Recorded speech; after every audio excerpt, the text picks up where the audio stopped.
Perkenalkan, saya Sofia Ningrum. Di sini kita akan membahas materi tentang perencanaan produksi massal. Tentunya kita tahu, sering mendengar apa itu tentang produksi massal. Nah, sebenarnya apa sih produksi massal itu?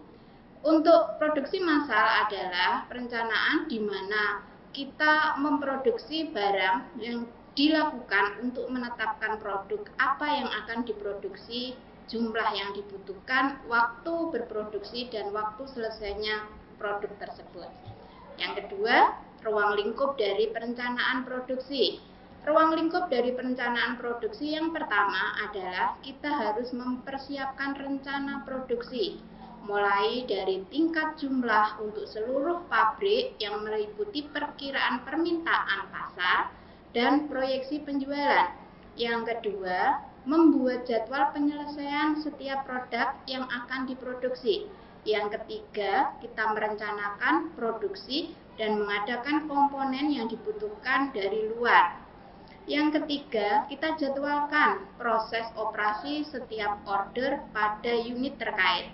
Yang terakhir, kita menyampaikan kira-kira jadwal penyelesaian terhadap order kepada para pemesan. Yang ketiga, di sini kita akan membahas tujuan dan fungsi dari perencanaan produksi. Secara garis besar, tujuan dari perencanaan produksi adalah yang pertama, meminimalkan biaya dan memaksimalkan keuntungan. Yang kedua, memaksimalkan kepuasan pelanggan terhadap produk karena kita sudah merencanakan produk kita sesuai keinginan konsumen. Yang ketiga, meminimalkan adanya perubahan nilai produk. Yang keempat, meminimalkan perubahan tenaga kerja. Dan yang terakhir, memaksimalkan perlengkapan dan inventaris pabrik.